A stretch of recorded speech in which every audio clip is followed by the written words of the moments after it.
முத்து sir. என் கணவர் பேரு Muthumariappan.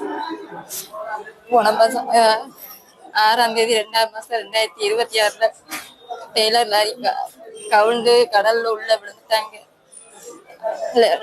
Lorry சங்கத்துல இருந்து அவங்களால முடிஞ்ச உதவியை ஹெல்ப் பண்ணியிருக்காங்க சார். அதே மாதிரி அரசாங்கத்துல இருந்தும் அவங்களால முடிஞ்ச உதவி எங்களுக்கு கொஞ்சம் ஹெல்ப் பண்ணணும் சார். நான் வேலைலாம் பார்க்கல சார், வீட்டுலதான் இருந்திருக்கேன். ஒரு வேலைக்கும் போனது கிடையாது. வீட்டுலதான் இருந்திருக்கேன் சார். திருமணமாகி 9 வருஷம் ஆகுது. என் வீட்டுக்காரர் தான் என் வீட்டுக்காரர் தான் சார் காப்பாத்தினேன். 2 பசங்க, ஒரு பையனுக்கு 8 வயசு, ஒரு பையனுக்கு 6 வயசு.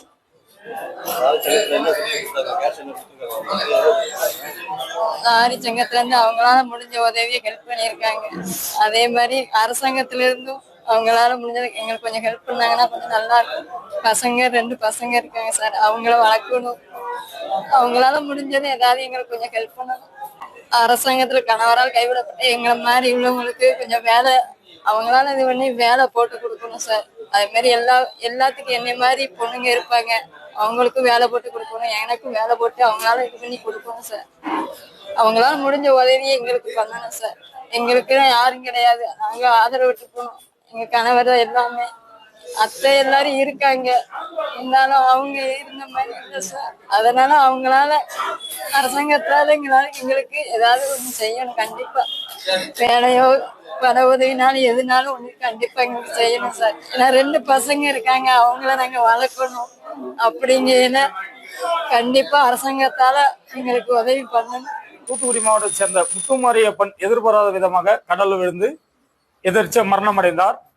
அதே வேளையில அந்த மாதத்திலே தீபன்ராஜ், எங்களது அசோசியேஷன் சென்னை கோட்ராஸ் தொழிலாளர் தொழிற்சங்கத்தினுடைய துணை பொருளாளராக எங்களுடன் பயணித்த திரு தீபன்ராஜ் விருத்தாச்சலத்தை சேர்ந்தவரும் எதிர்பாராத விதமாக இறந்தார். அந்த 2 குடும்பங்களுக்கும் எங்களது சக ஓட்டுநர்கள், அதாவது தமிழகம் முழுவதும் நாங்க கிட்டத்தட்ட எங்களது சங்கத்துல 4000 பேர் பயணிக்கிறோம். நாங்க எல்லாரும் ஒன்றிணைந்து அவங்கவுங்க அந்த வாட்ஸ்அப் குழுக்கள் மூலியமாக அவங்கவுங்களுக்கு விருப்பத்துக்கு ஏற்ற மாதிரி பணம் 500, 1000 சொல்லி நாங்க கலெக்ஷன் பண்ணி கிட்டத்தட்ட இன்னைக்கு ஒரு 12 லட்சம் வச்சிருக்கிறோம். இது 2 குடும்பங்களுக்கும் தாளா சமமாக பிரித்து தரப்படும். இந்த பணம் வந்து பாத்தீங்கன்னாக்கா அந்தந்த குழந்தைங்க பேர்ல பிக்சட் டெபாசிட் செய்யப்படும். அவங்களுடைய வருங்கால கல்வி செலவுக்கும் வருங்கால கல்யாண செலவுக்கும் உதவுன்றதுக்காக பிக்சட் டெபாசிட் செய்யப்படும்ன்றதையும் இந்த தருணத்துல தெரியப்படுத்திடுறேன்.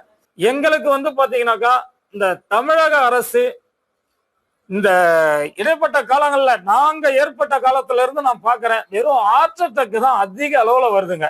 இந்த ஹார்ட் அட்டாக் வந்து நான் என்ன சொல்றேன்னா, இப்போ நிறைய இன்சூரன்ஸ் ஆபீஸ்ல வந்து இவங்க அந்த இன்சூரன்ஸ் விபத்து காப்பீடுன்னு சொல்றாங்கல்ல, இந்த ஹார்ட் அட்டாக்கை ஒரு விபத்தாக சேர்க்கலாம். ஏன்னா திடீர்னு வருதுங்க, இதை வந்து ஒரு விபத்தா சேர்க்கலாம் அப்படின்றது எனது இது. அதை தமிழக அரசு முடிவெடுத்து இன்சூரன்ஸ் நிறுவனம் எல்லாத்தையும் இதை எடுத்து சொன்னா நல்லா இருக்கும். ஏன்னா ஹார்ட் அட்டாக்ங்கிறது விபத்து மாதிரி தானே வருது, அதை வந்து ஒரு விபத்து காப்பீடா ஒண்ணு ஏற்படுத்தலாம்.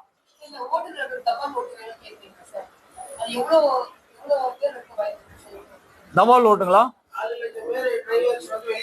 அதாவது இன்னைக்கு ஓப்பனா சொல்லிடுறாங்க, இப்ப தமிழ்நாடு முழுக்க ஒரு உதாரணத்துக்கு சொல்ல போனா 6 லட்சம் டிரைவர் இருக்காங்க மேடம், சரிங்களா?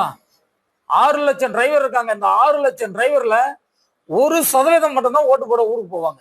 மீது எல்லாம் பல மாநில பல ஊர்ல பல இடத்துல இருப்பாங்க.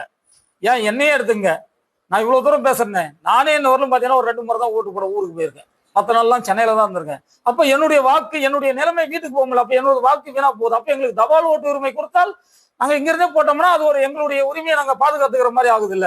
அதனாலதான் நாங்க, அது அனைவருக்குமே தெரியும், 6 லட்சம் டிரைவர்ல 1 லட்சம் பேர் தான் வீட்டுக்கு போவோம், மீதி 5 லட்சம் பேர் வெளியில தான் இருக்காங்க. அப்போ இந்த 5 லட்சம் ஓட்டு உனக்கு தபால் ஓட்டு உரிமையை டிரைவருக்கு ஓட்டுநருக்குன்னு கொடுத்தீங்கன்னா கண்டிப்பா அது வந்து வாக்கு உரிமை பதிவு பண்ணப்படும்.